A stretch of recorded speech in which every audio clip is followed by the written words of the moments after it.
ఒక పేషెంట్ అతనికి hair transplant కావాలా లేదా వేరే ఇంకేదైనా ప్రొసీజర్ కావాలా ఏ క్లారిటీ లేకుండా జస్ట్ హెయిర్ ఫాల్ అయిపోయిందని ఒక పెయిన్తో హీల్ step into the clinic. ఆ జర్నీ ఎలా ఉంటుంది?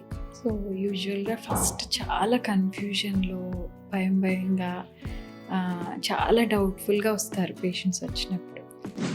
వాళ్ళ ఎక్స్పెక్టేషన్స్ కూడా చాలా హై ఉంటాయి. కొంతమంది ఏదో కొంచెం వచ్చిన హెయిర్ చాలు అన్నట్టుగా ఉంటారు. కొంతమంది చాలా హై ఎక్స్పెక్టేషన్స్ కొంతమందికి. లేదా యాక్ట్రెస్ ఫొటోస్ చూపించి ఇలా కావాలి, ఇలాంటి హెయిర్ స్టైల్ కావాలి అని చాలామంది అడుగుతారు.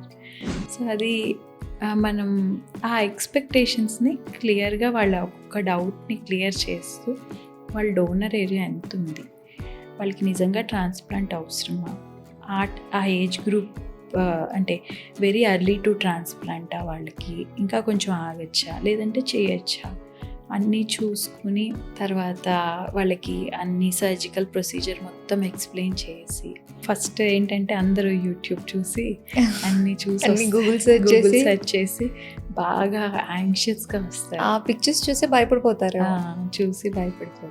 ఎందుకంటే మనం ప్రొసీజర్ చేసేటప్పుడు పేషెంట్ అవేక్ ఉంటారు. సో కంప్లీట్గా మనతో మాట్లాడుతూ కాన్షియస్గానే ఉంటారు వాళ్ళు.